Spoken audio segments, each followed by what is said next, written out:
Hi everyone, my name is Amanda Seifert and this is my introductory video to AEP 858.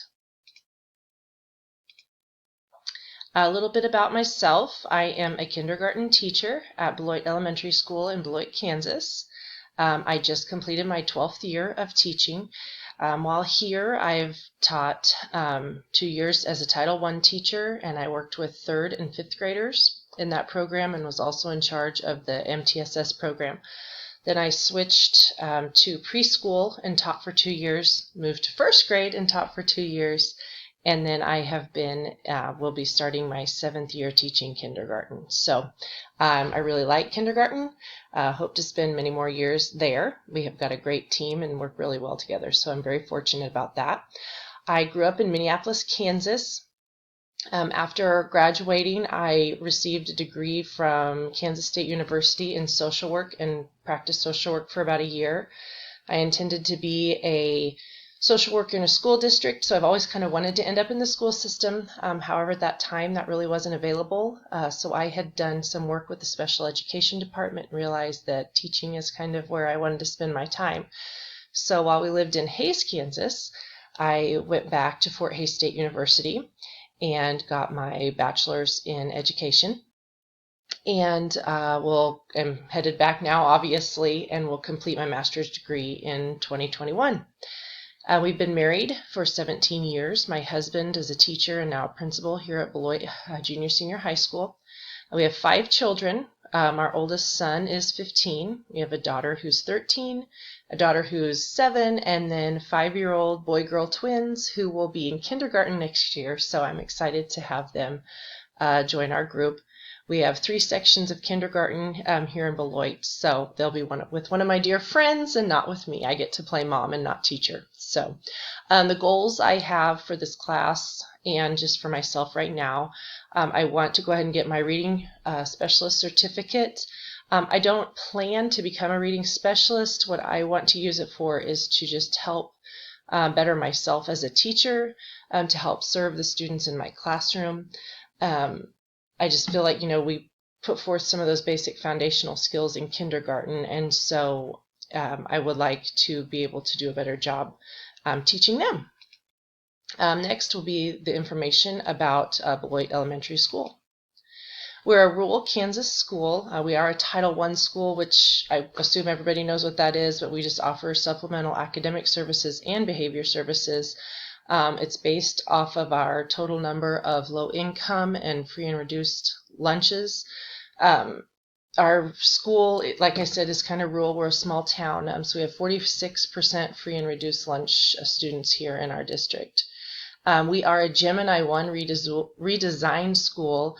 That's something our state is doing, and we have a redesign plan, so we're working really hard to kind of adapt and innovate and come up with awesome new ways to teach our students and implement different programs into our school. And it's just been a really awesome experience.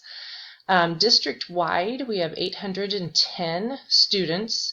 My elementary building is pre-K through 6th. We have 400 students. Where my husband is at the junior senior high school, it is grades 7 through 12.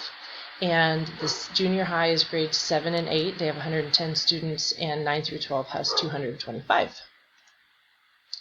Data for our school, we use several assessments to gather data and then use that to help us make changes in our classroom and for our students.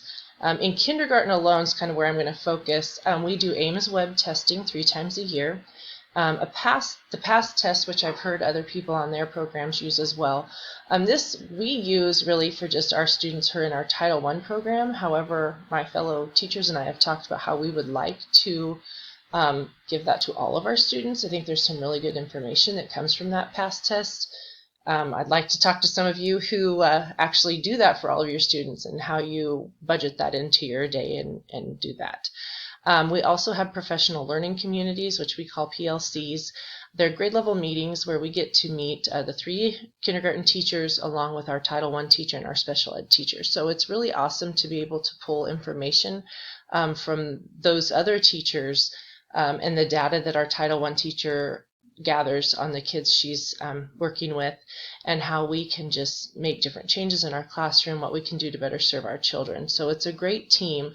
We also have our school counselor who comes in twice a month to talk about students who need her services, and then our principal also joins us on those PLC meetings twice a month to discuss any other needs that we need. So it's a really great time to kind of bend their ears and just be able to focus directly on kindergarten. Personal critique on myself and in my classroom. I do formal skill checks each 9 weeks. A lot of the data I gather, it's awesome data. I don't know that I use it in the way that I should. So that's one of the things I'm looking forward to in this class. This is what we take our grades based on. We can progress monitor, kind of watch how they're improving. I just feel like I need something, well, I'll get to that, I guess, in a minute. But then we do informal data collections all the time as we work in our small groups. We do a lot of small group work in kindergarten. As those of you who know who teach younger students, it's hard to keep all of their attention and do what you need to do teaching whole group settings. So that informal data collection I use to adjust my groups. I use to pinpoint the skills that we need to work on and then adjust groups accordingly. And those are kind of some of the parts I need to get better at. So now my personal critiques, my improvements that I want to make, and the purpose of what I'm doing. I take a lot of data, and like I said on the previous slide, I don't know that I really use it the way I need to benefit myself and my students the most. I do adjust my groups. I don't know that I do it as often as I should. What I really want to get better at is taking that data and making groups by which skill that they're struggling with. That takes a lot of prep and time on the teacher end of it, and I haven't quite figured out how to do that real well. So I'm hoping that through this class I can get some ideas. We've we've had some neat book studies that we've had to do in some of our in-service type things. It's just trying to get those ideas implemented. So my goals, I would like to start an assessment binder where I can just house all of my data. I'm kind of a paper person. I do some things online, but sometimes I like to see it right in front of me. I need to research and then find a great organizational tool. So I'm hoping the binder will help me with that. I need to be able to manipulate my groups and move them around. I mean, I've seen things where teachers take sticky notes and moving students from group to group under different skills they need to work on. I need to take the previous information I have and then the information I'm going to learn from this class and implement it into my classroom. And then obviously make better use of the assessment information that I do get from the title teacher, take advice and things from my special ed teachers. And I guess that's the last slide I've got. It'll be great to kind of get to meet all of you through this class, and here we go.